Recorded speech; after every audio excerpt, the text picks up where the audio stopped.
Unity in diversity strong in spirit, এই কথাটা আমাদের দেশের সাথে তথা বিশেষভাবে আমাদের রাজ্যের সাথে একদম ঠিকভাবে খাপে খাপে মিলে যায়। কেন কি শুরু থেকেই আমরা আমরা জনজাতি ভাই বোনদের সঙ্গে বাঙালিরা আমরা একাত্ম হয়ে এই রাজ্য গঠনে রয়েছি, এবং পাশাপাশি আমাদের রাজ্যে যেরকমভাবে দুর্গা পুজো সেলিব্রেট করা হয় তার থেকেও আমরা ভালোভাবে খার্চি পুজো সেলিব্রেট করি, দুটোতেই যেন সমান অধিকার। তো আজকের অনুষ্ঠানে আমরা স্টেটহুড ডে অর্থাৎ আমাদের পূর্ণ রাজ্য দিবস নিয়ে আলোচনা করব, কিভাবে আমরা আজকের দিনে এসে পৌঁছলাম সেই ইতিহাসটা আমরা আবার উল্টে দেখব। আমার সঙ্গে এই মুহূর্তে আমাদের স্টুডিওতে রয়েছে শ্রী সঞ্জীব দে, এডিটর নর্থ ইস্ট কালার, এবং রয়েছেন professor Alok Bhattacharya, HOD political science, Tripura university. প্রথমেই আপনাদের অনেক অনেক স্বাগত আমাদের স্টুডিওতে। প্রথমেই যেটা আমি প্রথমে বললাম যে আমরা এইভাবে জনজাতি ভাই বোনেরা আমরা প্রত্যেকেই একসাথে মিলেমিশে এই রাজ্যে বসবাস করছি, এবং রাজ্যের অগ্রগতির পথেও আমাদের প্রত্যেকেরই যোগদান সমানভাবে। তো প্রথমেই জানতে চাইবো যে এই স্টেটহুড ডের তাৎপর্যটা কি। সঞ্জীবদা, প্রথমেই আপনার কাছে জানতে চাইবো। দেখো, স্টেটহুড ডে আমার আজও মনে পড়ে। আমরা তখন অনেক ছোটোই ছিলাম, কিন্তু সেই দিনটা যে কীরকম একটা উন্মাদনার সৃষ্টি করেছিল আমরা হয়তো তার তাৎপর্য ততটা বুঝতাম না, কিন্তু তখনই আমরা এটা দেখতাম যে এটা ব্যাপক উন্মাদনার সৃষ্টি করেছিল রাজ্যের মানুষের মধ্যে। কেননা তার আগে আমরা ছিলাম একটা সেন্ট্রাল ইউনিয়ন টেরিটরি থেকে আমরা তখনই ভাবলাম যে আমরা একটা পূর্ণ রাজ্য হয়েছি। এটা যেন একটা বিরাট প্রাপ্তি মনে হয়েছিল, এবং সেই থেকে আজ পর্যন্ত বিভিন্ন ধাপে ধাপে যে অনেক কিছু হয়েছে, এবং আমরা একটা রাজ্য হিসেবে দেশের অন্যান্য অনেক অংশের সঙ্গে একাত্ম হয়ে একরকম সমান স্ট্যাটাসে আমরা যেতে পেরেছি। এইটা আমাদের বিরাট প্রাপ্তি, এবং এই প্রাপ্তিটাকে অবলম্বন করেই আমাদের রাজ্যের যে উন্নয়ন বা সমস্ত কিছুতে আমরা আমাদের নিজস্ব একটা মতামত রাখতে পারছি। ইউনিয়ন টেরিটরি থাকার সময়ে যে জিনিসটা ছিল না, সেইটা একটা বড় প্রাপ্তি, এবং আমাদের কাছে এইটাই বোধহয় সবচেয়ে বড় তাৎপর্য এই স্টেটহুড ডের, যে এই দিনে আমরা সবসময় মনে করি যে আমাদের সেই পুরানো স্মৃতির কথা। আমরা যারা আগেরটা দেখেছেন তারা তো আরো বেশি করেন, আমরা সেই আগের সময়টা বলে এই যে পূর্ণরাজ্য প্রাপ্তিটা, এটা একটা খুবই তাৎপর্যপূর্ণ ঘটনা। এই দিনটা খুবই উল্লেখের দাবি করে। একদম। আমি এবার অলোকবাবুর কাছে জানতে চাইবো যে আপনার কি মনে হয় এই দিনটার তাৎপর্য বা প্রেক্ষাপটটা কিরকম ছিল। সঞ্জীব দা একজন বর্ষিয়ান সাংবাদিক, নর্থ ইস্ট কালার্সের এডিটর। উনি যে অভিজ্ঞতার কথা বললেন, যত সহজভাবে বললেন, আমরা তখন একদমই শিশু, হয়তো আমরা সেই ততটা সহজভাবে আমরা বলতে পারি না, কিন্তু আমরা এটা উপলব্ধি করতে পারি যে ট্রানজিশনাল চেঞ্জ, যে কনস্টিটিউশনাল চেঞ্জ সঞ্জীবদা যেটা বললেন, আমাদের স্টেটহুডকে অনুভব করতে হলে আমাদের উপলব্ধি করতে হবে কতগুলি ফেজ। যেমন ধরুন, আপনি যেটা দিয়ে শুরু করলেন, জাতি উপজাতি পাহাড়ি বাঙালি, এটা ঠিকই আমাদের রাজন্য ত্রিপুরা এনশিয়েন্ট হিস্ট্রি যদি আপনি দেখেন, আমাদের ঐতিহাসিক রমেশচন্দ্র মজুমদার সহ যা আমাদের প্রখ্যাত ঐতিহাসিকরাও এটা তারা নথিভুক্ত করে গেছেন যে আমাদের Manikya dynasty one of the most important dynasty in ancient India. একদম। তো সেইখান থেকে আমাদের যাত্রাপথ শুরু। তারপর যদি আপনি আসেন 1947 যদি বেস পয়েন্ট ধরেন, তো 1947 আগে যেটা হয়েছিল, মহারাজা জীবিতকালেই উনি এটা অনুভব করেছিলেন যে ত্রিপুরার মতো যে দেশীয় রাজ্যগুলি আছে, শাসিত রাজ্যগুলি আছে, সেগুলিকে এক হতে হবে, ভারতীয় যুক্তরাষ্ট্রের সাথে যুক্ত হতে হবে। ত্রিপুরার মহারাজ এক্ষেত্রে একটা ঐক্যবদ্ধতারও প্রয়াস নিয়েছিলেন, কিন্তু আনফর্চুনেটলি 1947 ইন্ডিপেন্ডেন্স ডিক্লারেশনের আগেই তিনি প্রয়াত হন। পরে আমরা রিজেন্সি, মহারানী কাঞ্চনপ্রভা দেবীর নেতৃত্বে একটা রিজেন্সি কাউন্সিল দেখি। সেই কাউন্সিলও মহারাজার যে স্বপ্নগুলো, এই স্বপ্নগুলোকে পূরণ করার জন্যই এগোচ্ছিল, ভারত যুক্তরাষ্ট্রের সাথে যোগ করার জন্য। স্বাধীনতার দিন আপনি যদি প্রশ্নটা করেন যে স্বাধীনতার দিন কতটা স্টেট ছিল, স্বাধীনতার দিন শুধুমাত্র 14টা স্টেট ছিল, এটা ভারতীয় রাজ্য। আচ্ছা, আর রাজন্য শাসিত রাজ্য ছিল 562, ত্রিপুরা ছিল এই 562টার একটি মাত্র। তো আমি বললাম রাজা আগে থেকেই এটা সিদ্ধান্ত নিয়েছিলেন যে তিনি ভারত যুক্তরাষ্ট্রের সাথে যুক্ত হবেন। আসলে ত্রিপুরাও ব্রিটিশ ইউনিয়নের আন্ডারে ছিল, এটা 1765 থেকে 1947। যদি আপনি এনশিয়েন্ট ইন্ডিয়ার পর একটা চ্যাপ্টার ধরেন তাহলে এটা আরেকটা চ্যাপ্টার। তারপর রিজেন্সি কাউন্সিল, এই রিজেন্সি কাউন্সিলে মহারানী কিন্তু তিনি চেষ্টা করছিলেন যে তৎকালীন সময়ে সর্দার বল্লভভাই প্যাটেল যে ন্যাশনাল ইন্টিগ্রেশন, যে 562টা রাজন্য সহিত রাজ্য ভারতবর্ষের সাথে যুক্ত হবে, এখানে 3টা অপশন ছিল। একটা ছিল হয় তুমি ভারতবর্ষের সাথে যোগ দাও, নয় পাকিস্তানের সাথে যোগ দাও, নয় তুমি নিজের মতো করে স্বাধীন থাকো। Separate independent state. কিন্তু আমাদের ভারতীয় সংস্কৃতির মধ্যে এতটাই মেলবন্ধন ছিল যে সর্দার বল্লভভাই প্যাটেলের সুকঠোর নেতৃত্বে এই রাজন্য সহিত রাজ্যগুলি একে একে 1947 to 50 মধ্যে তারা কিন্তু ভারত যুক্তরাষ্ট্রতে যোগ দিল, ইনক্লুডিং ত্রিপুরা। তো ত্রিপুরা একটু দেরি হয়ে গেল, যেহেতু রাজার প্রয়াণ হলো, মহারানী চেষ্টা করছিলেন। তো এই দিকটা যদি আমরা ইতিহাসের অধ্যায় ধরি তাহলে আমরা দেখব 1765 to 1947। তারপরে যেই পার্টটা আসছে 1947-এ ত্রিপুরা রাজ্যের অবস্থা কিরকম ছিল, এখানে সেটাই আমি জিজ্ঞেস করতে চাইছিলাম যে 1947 ঐতিহাসিক প্রেক্ষাপটটা তখন কেমন ছিল, মানে মহারানীর জন্যও ব্যাপারটা কতটা চ্যালেঞ্জিং ছিল। আপনি একটা সঠিক প্রশ্ন করেছেন, কারণ রিজেন্সি কাউন্সিলে মহারানী তখন দেখছেন যে ভারত বিভাগকে বাদ দিয়ে ত্রিপুরা স্টেটহুডকে ভাবা যায় না। ভারত বিভাগের জন্য এই যে আপনার কুমিল্লা ডিস্ট্রিক্ট, নোয়াখালী ডিস্ট্রিক্ট, এগুলি ত্রিপুরা রাজ্যের অন্তর্গত ছিল। ওই সময়ে রাজবাড়ির ভেতরেও কিন্তু একটা গোষ্ঠী তৈরি হয়েছিল যারা পাকিস্তানে যোগ দেওয়ার জন্য একদম ষড়যন্ত্রে লিপ্ত ছিল। গেদুমিয়া মসজিদে রীতিমতো মিটিং হতো দাদা, ঠিক না? আপনি তো এটা জানেন। গেদুমিয়া নেতৃত্বে আরও রাজবাড়িরও দু একজন ছিলেন কর্তা, স্থানীয় ব্যক্তি, তারাও তার সঙ্গে যুক্ত হয়ে পাকিস্তানে যোগ দেওয়ার জন্য একটা ষড়যন্ত্রে লিপ্ত হয়েছিলেন। মহারানীকে তার সঙ্গে মোকাবেলা করতে হয়েছে, তবে এই রাজ্যের ব্যাপক অংশের মানুষ মহারানীর সমর্থনেই ছিলেন। কেননা ওই সময়ে যে জিনিসটা, যদিও হিন্দু মুসলমান বলেই ভাগাভাগির বলা হয়েছিল, কিন্তু ভারতবর্ষের বক্তব্যটা ছিল এখানে সব অংশের মানুষকেই থাকতে পারবে, এটা কোনো ধর্মের ভিত্তির দেশ হবে না, এমন হবে। যার ফলে এই যে সারাজন্য শাসিত রাজ্যগুলো তারা যে বেশিরভাগই ভারতের যোগ দিয়ে অপশানটা নিল, তার বড় কারণটা হচ্ছে তারা ভাবলো যে এই দেশের যে আদর্শটা নেওয়া হয়েছে যে কোনো একক ধর্ম বা জাতি গোষ্ঠী বা এরকম নয়, সমগ্র সবাইকে নিয়েই থাকবে, সেই জন্যই তারা সব কমফোর্ট ফিল করেছে ভারতবর্ষে আসতে। খুব বেশি সংখ্যায় পাকিস্তানের দিকে যায়নি সেই সময়। এটাই চ্যালেঞ্জ যেটা ছিল, সঞ্জীবদা ঠিকই বলে, চ্যালেঞ্জ যেটা ছিল, ধরুন আগরতলা এবং উদয়পুরে সন্ধ্যার সময় তখন পাকিস্তানপন্থী এক বাহিনীর হানাদার বাহিনী না বললেও একটা বাহিনী, তারা প্রতিদিন সন্ধ্যায় আমাদের মন্ত্রীবাড়ি রোডে স্লোগান দিত, লড়কেলেঙ্গে পাকিস্তান, মুর্দাবাদ হিন্দুস্তান। লড়কেলেঙ্গে পাকিস্তান, মুর্দাবাদ হিন্দুস্তান।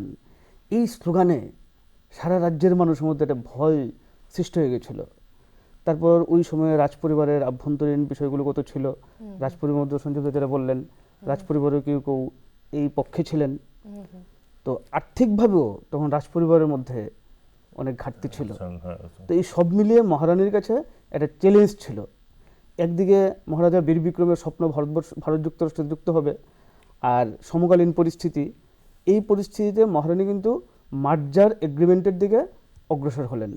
এত চ্যালেঞ্জ সত্ত্বেও মহারানী পিছিয়ে পড়েননি, সেটা কিন্তু আমাদের আজকের দিনের নারীদের জন্য একটা বিশাল শিক্ষার ব্যাপার। 1949 9 সেপ্টেম্বর মার্জার এগ্রিমেন্ট হলো বল্লভভাই প্যাটেলের সুদক্ষ নেতৃত্বে।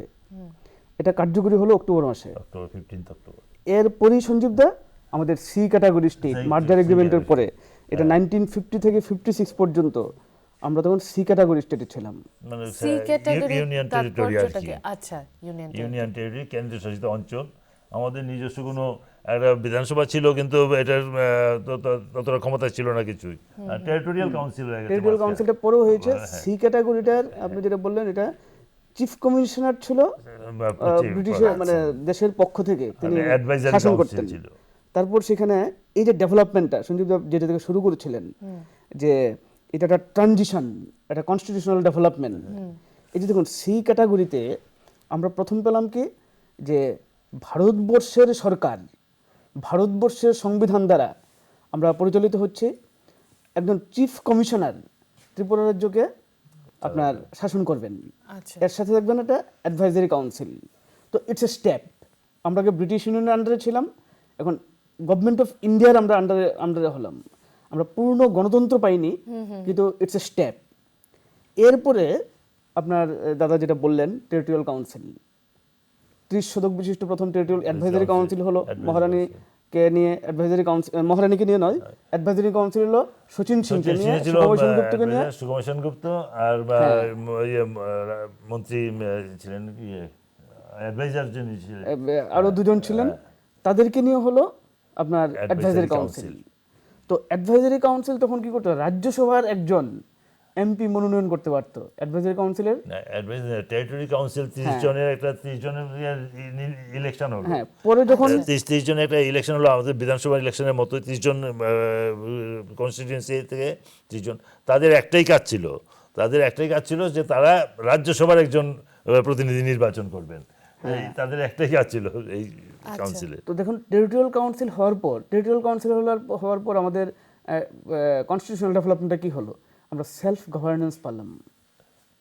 আমরা কনস্টিটিউশনাল ডেভেলপমেন্টের পার্সপেক্টিভে আমরা সেলফ গভর্নেন্সের একটা মর্যাদা পেলাম। হয়তো আমরা তখনও পর্যন্ত হয়তো আমাদের স্টেটের জন্য আমরা ল ইনেক্ট করতে পারছি না, এটা তখন সেন্ট্রাল গভর্নমেন্ট, পার্লামেন্ট আমাদের জন্য আইন প্রণয়ন করে দিচ্ছে। কিন্তু আমাদের বাজেটটাও পাস হতো পার্লামেন্টে। কিন্তু এরপর আমরা সেলফ গভর্নেন্স, এটা সঞ্জীব দা যেটা বললেন, যেটা আনন্দের সীমা নাই, সেলফ গভর্নেন্স পেলাম। এরপরেই কিন্তু 1963 থেকে, এই ফেজটা ছিল 1956 থেকে 63তে কিন্তু পপুলার পলিটিক্সটা শুরু হয়ে গেল। কিরকম পপুলার পলিটিক্সটা? হ্যাঁ, মানে ঐতিহাসিক থেকে এবারে আমরা রাজনৈতিক দিকে মোড় ঘুরছে। সি ক্যাটাগরি স্টেট হলো। সি ক্যাটাগরি ঠিক ইউনিয়ন টেরিটরিতে আমরা ডেভেলপমেন্ট হলাম। তো ইউনিয়ন টেরিটরি থেকে কিন্তু আমরা লেজিসলেটিভ অ্যাসেম্বলিতে আমাদের ডেভেলপমেন্ট হয়ে গেল, লেজিসলেটিভ অ্যাসেম্বলিতে। এবং তখন একজন চিফ মিনিস্টার ছিলেন, একজন কাউন্সিল অফ মিনিস্টার ছিলেন। এইটা আমাদের একটা মেজর স্টেপ টুয়ার্ডস ডেমোক্রেসি। এই যে লেজিসলেটিভ গভর্নমেন্ট পেলাম, মানুষের মধ্যে গণতান্ত্রিক চেতনা, বিধানসভা তৈরি হলো আমাদের, যেখানে আমাদের কথা বলার সুযোগ পাচ্ছেন। তখন আমরা পলিটিক্যাল পার্টিসিপেশন, আমাদের যে ত্রিপুরা রাজ্যের সচেতন জনতা, আগরতলার সচেতন জনতা, রাজনৈতিক দল তো ছিলই, আমাদের জনগণও কিন্তু, আগরতলার সিভিল সোসাইটিও কিন্তু তখন এই সময় খুব সক্রিয় হয়ে উঠলেন। এটা আমাদের গণতান্ত্রিক প্রক্রিয়ার ক্ষেত্রে একটা বিরাট মাইলস্টোন, যে লেজিসলেটিভ অ্যাসেম্বলি। এরপরই তো আমরা 1972-তে আমরা পূর্ণরাজ্যের মর্যাদা পেলাম। এটা হলো 71-এ হলো নর্থ ইস্ট রিঅর্গানাইজেশন অ্যাক্ট। এটা শুধু ত্রিপুরার ব্যাপার ছিল না, পুরো নর্থ ইস্টেই। হ্যাঁ, একদম দাদা, আমি আপনার কথাটায় আসছিলাম এক্ষুনি, যে মানে সেদিন যেদিন আমাদের ত্রিপুরা পূর্ণ রাজ্য মর্যাদা পেল, এর পাশাপাশি কিন্তু আরো দুটো নর্থ ইস্ট স্টেটও পেয়েছিল। তো সেই নর্থ ইস্টের অ্যাঙ্গেল থেকে দেখতে গেলে এটা কতটা তাৎপর্যপূর্ণ। ওই সময় একটা নর্থ ইস্টে একটা ইয়ে ছিল, যেমন আসাম ছিল বিশাল এলাকা নিয়ে, যেটা কোনো গভর্নমেন্টের পক্ষে সবটা ইয়ে করা সম্ভব ছিল না। এইরকম পরিস্থিতিতে তখন ভারত সরকার একটা ডিসিশন নিলেন যে নর্থ ইস্ট রিঅর্গানাইজেশন অ্যাক্ট 1971 হলো সেইটা হওয়ার ফলে যে দুইটা কেন্দ্রশাসিত অঞ্চল ছিল, এই অঞ্চলে ত্রিপুরা এবং মণিপুর, এই দুইটা পূর্ণ রাজ্য পেয়ে গেল। আর আসামকে ভেঙে আরেকটা রাজ্য তৈরি হলো মেঘালয়। একই সময়ে আসাম থেকে ভেঙে আরও দুইটা হলো মিজোরাম এবং অরুণাচল প্রদেশ, তাদেরকে দেওয়া হলো ইউনিয়ন টেরিটরি।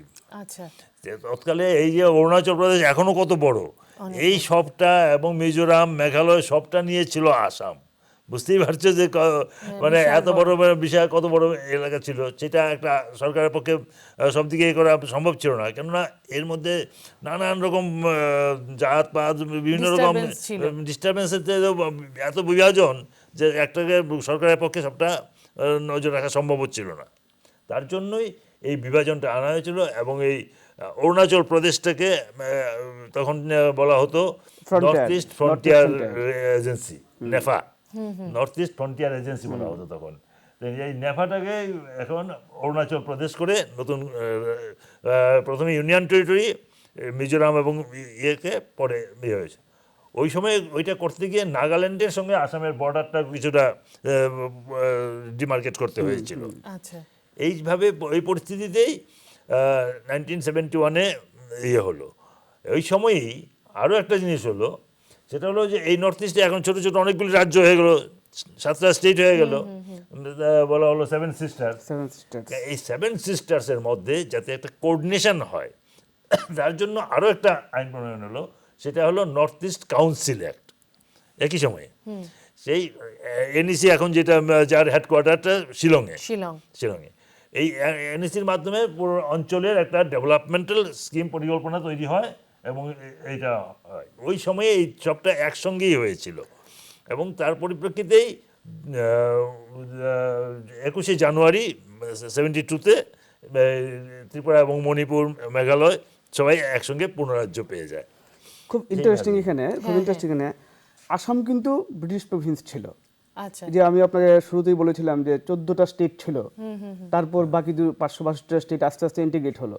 আসাম কিন্তু ব্রিটিশ প্রভিন্স ছিল। আর নাগাল্যান্ডের কথা যেটা বললাম, এটা ছিল আসামের একটা ডিস্ট্রিক্ট, নাগাল্যান্ড। তারপর মেঘালয় কিন্তু পার্ট অফ আসাম ছিল। আচ্ছা, আসাম ভেঙে নাগাল্যান্ড, মেঘালয় হলো। আর ত্রিপুরার মণিপুর কিন্তু প্রিন্সলি স্টেট ছিল। ত্রিপুরা এই ক্ষেত্রে একটু ডিফারেন্ট, ত্রিপুরা এবং মণিপুর। আগে অরুণাচল থেকেই প্রদেশের আলাদা কথা বললেন, রাজা ছিল তখন নেফা ছিল। অরুণাচল প্রদেশের নামটা পরে হয়েছে নেশা, north east frontier north east frontier agency, agency. NEFA. এটা থেকে পরে অরুণাচল প্রদেশ তারপর মিজোরাম কিন্তু একটা আসামের ডিস্ট্রিক্ট ছিল। ডিস্ট্রিক্ট ছিল। মিজোরামও ছিল ডিস্ট্রিক্ট। আর সিকিম ইন্ডিপেন্ডেন্ট মনে ছিল। সিকিম যুদ্ধ সিকিম আরো হয়েছে অনেক পরে, অনেক পরে, 1975 1975 আমাদের উপরে। তো যেটা বললেন যে স্টেটহুডের সময়, আপনি যেটা প্রশ্ন করেছিলেন যে স্টেটহুডের সময় আমরা এক্সট্রা কি পেলাম। স্টেটহুডের সময় আমরা পেলাম যে আমাদের বিধানসভায় আমাদের জন্য আইন প্রণয়ন করবে, যেটা ভারতীয় সংবিধানে যেটা বলা হয়েছে state list, union list, concurrent list. আমরা ফেডারেল স্ট্রাকচারে পুরোপুরি ঢুকে গেলাম। এখন ইন্ডিয়ান পার্লামেন্ট আমাদের স্টেট লিস্টে আইন প্রণয়ন করে দিই। আমাদের ত্রিপুরা রাজ্য আমরা স্বতন্ত্র হলাম, স্বাধীন হলাম আইন প্রণয়নের দিক থেকে, এবং ভারত যুক্তের অত্যন্ত মর্যাদার সাথে রিকগনিশন নিয়ে সমস্ত ভারতবর্ষে যে জিনিসটা আছে, 3টা জিনিস আছে। একটা স্টেট লিস্ট, একটা সেন্ট্রাল লিস্ট, একটা কনকারেন্ট। আমরা হলাম 22তম স্টেট। 22তম স্টেট আমাদের যে ডিক্লেয়ার 22তম স্টেট। পরবর্তী সময়ে আরো স্টেট হয়েছে, যে সংবিধান সংশোধনের মধ্যে হয়েছে। তো এইখানে আমরা একটা স্বাধীন স্টেটহুডের নিয়ম অনুসারে আমরা হাইকোর্ট পেলাম, যদিও তখন আমরা গুয়াহাটি হাইকোর্টে ছিলাম, কিন্তু গুয়াহাটি হাইকোর্টের আন্ডারে ছিলাম। ইট ওয়াজ এ কন্ডিশন অফ স্টেটহুড। কনস্টিটিউশনাল ডেভেলপমেন্টের ক্ষেত্রে যে বিয়েতে নর্থ ইস্ট কাউন্সিল একটা হয়েছিল, যে এন্টার নর্থ ইস্টের মধ্যে একটা কোঅর্ডিনেশন রক্ষা করবে এই কাউন্সিল। সেই ইয়েতেই হলো যে প্রত্যেক রাজ্যে রাজ্যে তখন ছোট ছোট রাজ্য একটা হাইকোর্ট করলে ত্রিপুরা রাজ্যে বা মিজোরামে বা মণিপুরে এটা ভায়াবল হয় না। একটা সেই পরিমাণে একটা হাইকোর্ট করতে গেলে অ্যাটলিস্ট 5 জন বিচারক থাকতে হবে একটা ডিভিশন বেঞ্চের জন্য। এটা ভিজিবল হয় না, ভায়াবল না। সেই জন্যই তখন একটাই গুয়াহাটি হাইকোর্টের করা হলো। পরবর্তী সময়ে গুয়াহাটি হাইকোর্টের আন্ডারে বিভিন্ন রাজ্যে রাজ্যে বেঞ্চ তৈরি করা হলো। পরবর্তী সময়ে এটা কোন ইয়ারে হলো, যেখানে এই বেঞ্চগুলি হাইকোর্টে আমাদের যাত্রা শুরু হলো। স্বয়ং শাসিত হিসেবে আমাদের যে আনন্দের আর সীমা নেই। এখানে একটি বিষয় উল্লেখ করা প্রয়োজন, সঞ্জীবদা টাচ করে গেছেন, যে স্টেট রিফরমেশন। এই যে আপনার কিভাবে ভারতবর্ষ ইন্টিগ্রেট হলো 562 দেশীয় রাজ্যগুলিকে নিয়ে। এটা প্রথম দাবিটা উঠেছিল অন্ধ্রপ্রদেশ থেকে। এটা ল্যাঙ্গুয়েজ বেসিস একটা দাবি উঠেছিল পৃথক রাজ্য করার জন্য। তারপর তখন ভারত সরকার একটা স্টেট রিঅর্গানাইজেশন কমিটি করলো 1954-এ। ওইটা হলো স্টেটের reorganizationটা। আর এটা হলো north north east east reorganisation. তো আমি পেছনে কেন যেতে চাইছি, এখানে একটা ইন্টারেস্টিং হিস্ট্রি আছে। 1955-এ যে কমিটি হয়েছিল, এখানে সংবিধান বিষয়ে হৃদয়নাথ কুঞ্জু, SM পানিক্কার, তাদের মতো 4 জন মেম্বার ছিল। তারা এই রিঅর্গানাইজেশনের সময় যে রিপোর্ট দিল, এই রিপোর্টে বলল যে ত্রিপুরা আসাম প্রদেশের সাথে যুক্ত হবে। হ্যাঁ, ত্রিপুরা আসাম প্রদেশের সাথে যুক্ত হবে। আমি কথা বললাম এই কারণে যে ত্রিপুরার সচেতন নাগরিকরা, আগরতলার নাগরিকরা, সারা রাজ্যেরই, তারা এটা শুধু রাজনৈতিক দলগুলি নয়, মানে তারা সেটা এটা কেউই মেনে তীব্র নেয় প্রতিবাদ করলো যে না, আমরা আসাম প্রদেশের সাথে যুক্ত হবে না।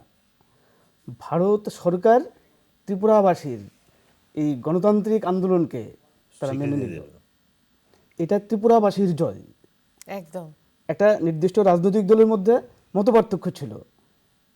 কেউ একজন লিডার বলেছিল যে আমি নাম উচ্চারণ করতে চাই না, একজন লিডার বলেছিল ঠিক আছে আমরা আসাম প্রদেশের সাথে যুক্ত হয়ে যাব, পরবর্তী সময়ে ত্রিপুরা অটোনমাস কাউন্সিলে পরিণত হতে পারে। কিন্তু বেশিরভাগ ও রাজনৈতিক দলের বেশিরভাগ নেতৃত্ব এটাকে ডিনাই করলো, এবং রাজনৈতিক দলগুলো এবং সামাজিক সংগঠনগুলো তারা কিন্তু তারা মেনে নেয়নি। এটা স্পেসিফিক্যালি একটা সংগঠন, ওরা বন্ধ ডেকেছিল, এটা না বললে স্টেটহুডের ইতিহাসটা অবলোকিত থেকে যাবে। এটা ছিল নিখিল ত্রিপুরা উদ্বাস্তু সমিতি। আচ্ছা। তারা আগরতলা বন্ধ ডেকেছিল 4 অক্টোবর 1955-এ। তো ত্রিপুরার মানুষ কতটা গণতন্ত্র প্রিয়, সচেতন, কতটা সচেতন, রাজনৈতিক দলের পাশাপাশি সিভিল সোসাইটি এবং ত্রিপুরা উদ্বাস্তু সমিতি তাদের বন্ধের ফলে ভারত সরকার ভাবলো ত্রিপুরার মানুষের গণতন্ত্রের দাবিকে, গণতন্ত্রের অধিকারকে এটা অস্বীকার করা যাবে না, এবং যার ফলে ত্রিপুরা আলাদা স্টেটহুডের মর্যাদা পেল। এবার আপনার কথা থেকেই বলছি, যদি আমরা হিস্টোরিক্যাল বা পলিটিক্যাল ব্যাকগ্রাউন্ডটা বাদ দিই, তাহলে মানে কালচারাল হেরিটেজ যেটা আমাদের রয়েছে, প্রচুরভাবে ত্রিপুরা সমৃদ্ধ। আমরা জাতি উপজাতি আমরা সবাই অনেক দিন ধরেই একসাথে মিলেমিশে আছি। তো এখানে স্টেটহুডের কন্ট্রিবিউশন কটা, মানে কতটুকু? এটা আপনার যখন বল্লভভাই প্যাটেল একটা প্রশ্ন উঠতে পারে যে ত্রিপুরা 1914-এ নিয়ে গিয়ে ত্রিপুরার সাথে ইন্ডিয়ার সাথে মার্জ হলো, এতটা সময় লাগলো কেন? বল্লভভাই প্যাটেলের পলিসি ছিল যে ইন্টিগ্রেশনটা হবে স্লো প্রসেসে, যাতে রাজন্য শাসিত রাজ্যগুলোর যে তাদের ইন্ডিজিনাস নলেজ এবং কালচার এগুলিকে যাতে প্রিজার্ভ করা যায়। এবং মার্জার এগ্রিমেন্টে কিন্তু এই বিষয়টা সঞ্জিত মার্জার এগ্রিমেন্টে রাজাদের যে বৈশিষ্ট্যগুলি ছিল সেই বৈশিষ্ট্যগুলি সব অক্ষুণ্ণ রেখেই, এবং ওই সময়ে যেটা হয়েছিল সমস্ত রাজ্য যে রাজারা জয়েন করেছিল তাদেরকে রাজন্য ভাতা দেওয়া হয়েছিল। যে রাজারা যেন তাদের হঠাৎ করে একটা রাজ্যের রাজা ছিলেন, তিনি হঠাৎ করে একজন সাধারণ প্রচার সঙ্গে সমপর্যায়ে চলে এলেন, সেইটা যেন তাকে ইয়ে করে না করে উনি যাতে তার নিজের স্ট্যাটাসটা বজায় রাখতে পারেন, তার জন্য ভারত সরকার একটা রাজন্য ভাতা দিয়েছিল সব রাজাদেরকেই, যাতে রাজারা শুধু রাজার সঙ্গে তার যে আত্মীয় স্বজন বা যারা আছে তারা প্রত্যেকেই এই ভাতা পেতেন, যাতে একটা এমন ভাতার পরিমাণটা ছিল অত্যন্ত যথেষ্ট যুক্তিসঙ্গত, এবং ওরা যাতে নিজেদের স্ট্যাটাসটা বজায় রাখতে পারেন। সেইটা অবশ্য পরবর্তী সময়ে 71-এর ইয়েতে পরে এটা কবে রাজন্য ভাতা বিলুপ্ত হলো, 73 নাকি এরকমই ওই সময়। দেখুন এই যে লিগালি অ্যান্ড কনস্টিটিউশনালি মনার্কিজম শেষ হয়ে গেল, আর রইল না, কিন্তু সাংস্কৃতিক মর্যাদা এটাই ভারতবর্ষের চিরন্তনতা, সাংস্কৃতিক মর্যাদা রইল। প্রথমে যেটা ছিল যে রাজার স্ট্যাটাসটাও রইল, এই ভাতাটা দেওয়ার উদ্দেশ্য ছিল। একই সঙ্গে এইভাবে ধীরে ধীরে মার্জার হতে হতে সমস্ত একটা মিশে গিয়ে পরবর্তী সময়ে এই ভাতাটাও তুলে দেওয়া হলো। হ্যাঁ, কিন্তু মানে আমি বলছি যে মানে কালচারাল গ্রোথ কতটা হয়েছে, এবং এটার আউটকাম হচ্ছে 6 শিডিউল। আচ্ছা, আমাদের যে কালচারাল, আপনি যে সংস্কৃতির কথা বললেন, আমরা যে মার্জার এগ্রিমেন্টের কথা বললাম, এটার আউটকাম হচ্ছে 6 শিডিউল। 6 শিডিউল কেন হলো? যে ইন্ডিজিনাস নলেজটাকে প্রিজার্ভ করার জন্য, তাদের সংস্কৃতিকে প্রিজার্ভ করার জন্য। এবং এখন দেখছেন আমাদের যে শিডিউলটা তখন হয়নি, তো শিডিউলটা আগে ছিল আউটকাম, আমি বলছি যে আউটকাম আগে ছিল, আসামে ছিল 6 শিডিউল, ত্রিপুরাতেও এটা এক্সটেন্ডেড হলো, এটা হয়েছে 83-তে গিয়ে, তো এটা পরবর্তী সময় হয়েছে।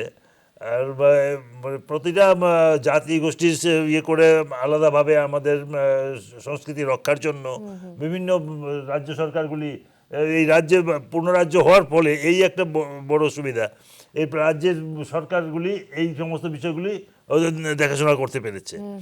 এর আগে যেটা ছিল ইউনিয়ন টেরিটরি, তার ক্ষমতা ছিল খুবই সীমিত এবং তারা তাদের আর্থিক সঙ্গতিও ছিল না, কারণ নিজস্ব একটা কর আরোপের কোনো অধিকার ছিল না, ফলে তার পক্ষে খুব একটা কিছু করা সম্ভব ছিল না। পূর্ণরাজ্য হওয়ার পর এই দিকগুলি অনেকটাই ইয়ে করতে পেরেছে এবং এই দেশের ভাষা কী হবে, সংস্কৃতি কোনটা ইয়ে করতে হবে, যাতে প্রতিটি জাতি গোষ্ঠী তাদের সংস্কৃতিকে বিকাশ ঘটাতে পারে, তার জন্য যাতে প্রয়োজনীয় ব্যবস্থা থাকে, সেইগুলি এই পূর্ণরাজ্য হওয়ার ফলে কাজটা অনেকটাই সহজ হয়েছে। আগে যেটা করার জন্য প্রতিটা বিষয়ই কেন্দ্রীয় সরকারের মুখাপেক্ষী হয়ে থাকতে হতো, এখন সেটা থেকে কেন্দ্রীয় সরকারের নিয়ন্ত্রণ নিশ্চয়ই একটা আছে, কিন্তু থাকলেও অনেকটা স্বাধীনতা পাচ্ছে স্থানীয় সরকার, যাতে প্রতিটি জাতিগোষ্ঠীর প্রতিটি অংশের মানুষের বিভিন্ন সমস্যাগুলোকে তারা অ্যাড্রেস করতে পারেন। সেই চেষ্টাটা, সেই ইয়েটা ছিল। এখানে দুটো শব্দ খুব ইম্পর্ট্যান্ট, একটা হচ্ছে integration, national integration and federal structure. এই যে ন্যাশনাল ইন্টিগ্রেশনে কি, যে আমার ত্রিপুরা রাজ্যে রিয়ং নৃত্য মর্যাদা পেল। আমাদের আপনি শুরু করেছিলেন যে আমাদের যে 14 দেবতার বাড়ির যে পুজো হয়, সেখানে বোঝাই যায় না, আমরা সবাই মিলেমিশে একাকার হয়ে যাই। আমাদের দুর্গাপুজোতে আমরা সবাই মিলেমিশে একাকার হয়ে যাই। যদিও আমাদের জনজাতিদের প্রথমে এটা আমাদের এটা হিন্দু ধর্মের অনুসারী ছিলেন, না তারা হিন্দু ধর্মের অনুসারী, তারা যুগ ধরে এখনো আছেন। আমাদের রাজ পরিবারে তো তারাও তো বলেছে তারা চন্দ্রবংশীয়, মানে তাদের আরাধ্য দেবতাও, কিন্তু এই নিয়ে কোনো কোনো অংশ থেকে এখানে একটা বিভ্রান্তি সৃষ্টির কোনো সময় চেষ্টা হয়েছে, কিন্তু সেই চেষ্টা ধূপে টেকেনি, বরাবরই সেটা ইয়ে হয়ে। ত্রিপুরার মূল স্রোত হচ্ছে আমরা পরস্পরের সংস্কৃতিকে গ্রহণ করেছি, একদম খাদ্যে, সেটাই ভাষায়। বাঙালিদের অনেকে এত সুন্দর ককবরক বলে, ককবরক ভাষীরও অনেকে ককবরক, আগরতলায় অনেকে হয়তো আছেন, তারা হয়তো বাঙালিদের মতো ককবরক বলতে পারে না। আবার বাঙালিদের মধ্যে অনেকে আছেন যে উপজাতিদের সংস্কৃতিকে এত আত্মস্থ করেছেন, আবার উপজাতিরও বাঙালি সংস্কৃতিকে এত আত্মস্থ করেছেন। এই যে আমি এখন দেখি যে আমাদের বাঙালি মেয়েরা, বোনেরা, তারা উপজাতির যে রিয়া, এই যে পোশাকটা মায়েদের কি বলে এটাকে আপনাদের পাছরা, আপনি পাছরা পরে এলেন, এটা বুঝাবো দায়। এটা হচ্ছে মিশ্র সংস্কৃতি। পৃথিবীতে কোনো সংস্কৃতি একক নয়, সিভিলাইজেশন এভাবে এগোয়। আপনার যেটা ভালো আমি অ্যাকসেপ্ট করছি, আমার যেটা ভালো আপনি অ্যাকসেপ্ট করছেন।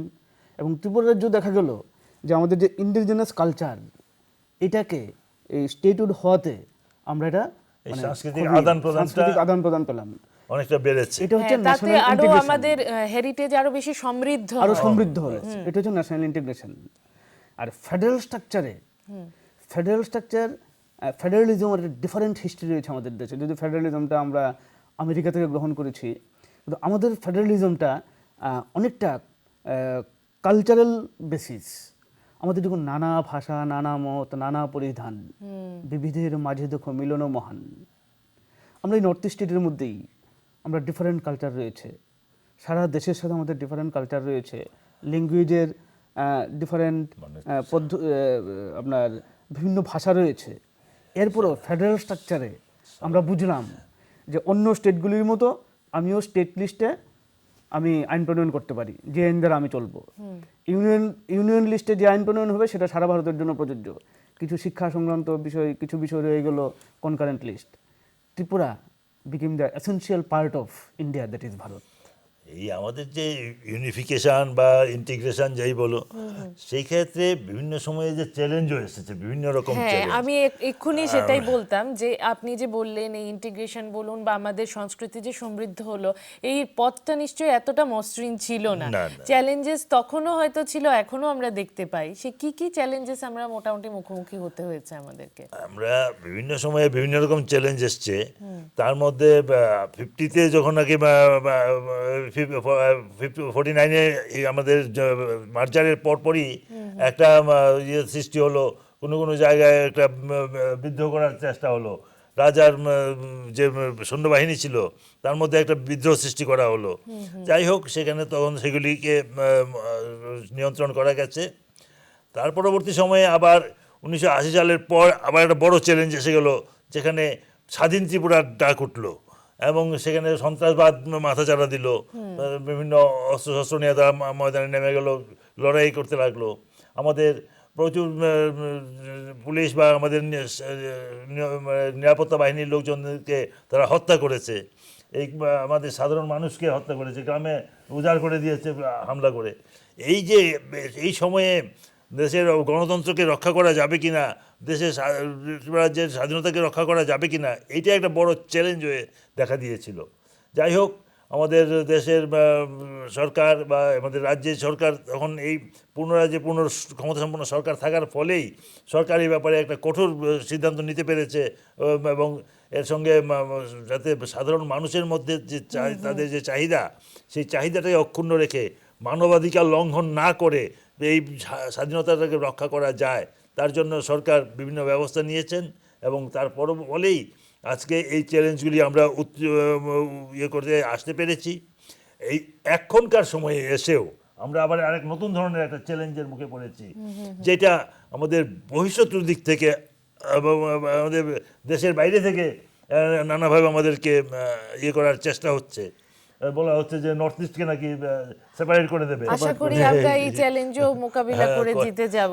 আমরা অনুষ্ঠানে আসলে শেষ পর্যায়ে চলে এসেছি। তো আমি অলোক বাবুকে প্রথমে জিজ্ঞেস করতে চাইবো যে আমাদের জেনারেশন বলুন তখন সেই সময় ছিল না পূর্ণরাজ্য দিবসের সময়, বা সামনে নেক্সট জেনারেশন বা জেনজি আমরা যাদেরকে বলি, ওদের জন্য আপনারা আজকের দিনটা কিভাবে ব্যাখ্যা করবেন, মানে কতটা ইম্পর্টেন্ট? আমি ত্রিপুরা রাজ্যের জাতি, উপজাতি, পাহাড়ি, বাঙালি যারা যুবক ভাই বোনরা আছেন, আপনাদের কাছে বিশেষভাবে অনুরোধ করব যে আপনারা ইতিহাসটা পড়ুন। কারণ ইতিহাসের কতগুলো মেথোডোলজি থাকে, হিস্টোগ্রাফি থাকে, ন্যারেটিভস থাকে। আমাদের integration of Tripura to India, এটা আপনারা পড়ুন। আমাদের মহারাজার স্বপ্ন ছিল ভারতবর্ষ যুক্ত হবে, কিন্তু যদি ত্রিপুরার মহারানী কাঞ্চনপ্রভা দেবী ভারতবর্ষের সাথে যুক্ত না হতেন, তাহলে এই ত্রিপুরাটা আজ ভারতবর্ষের সাথে থাকতো না, পার্শ্ববর্তী একটা রাষ্ট্রের সাথে যুক্ত হতো। তাহলে আজকে আমাদের যে ট্রাইবেল ইন্ডিজিনাস নলেজ বা ট্রাইবেল কালচার, এগুলি বলতে কিছু থাকতো না।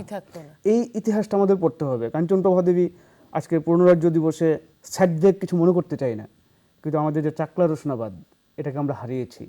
আজকে আমাদের চাকলা রোশনাবাদ আমাদের কাছে থাকলে এই যে প্রবলেমগুলো সঞ্জীব যেটা বললেন, এই প্রবলেমগুলি থাকতো না।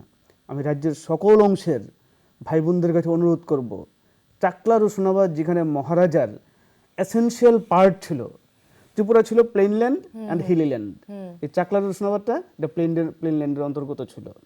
এই ইতিহাসটাকে যদি আমরা অনুধাবন করি, তাহলে আমাদের মধ্যে আর বিভেদ থাকবে না। আমাদের জাতি, উপজাতি, পাহাড়ি, বাঙালি, এটার মধ্যে আর বিভেদ থাকবে না। চাকলা রোশনাবাদের মানুষরা যখন এখানে চলে এসেছেন, তখন তারা বিদেশি নন, তারা এই দেশেরই লোক। এখনও কুমিল্লায় রাস্তায় দেখবেন, যেখানে রাস্তায় মাইল ফলক লেখা থাকে, এখন আগরতলা লেখা আছে। আমি বছর 10 আগে বাংলাদেশ গেছিলাম, তখন যখন দেখলাম যে ব্রাহ্মণবাড়িয়ার মাইল ফলকে আগরতলা লেখা, এবং বাংলাদেশে অনেক কিছু কিছু প্রতিষ্ঠান আছে যেখানে ত্রিপুরা এখনো শব্দটি লেখা আছে। ত্রিপুরার ইতিহাস বড় সুন্দর।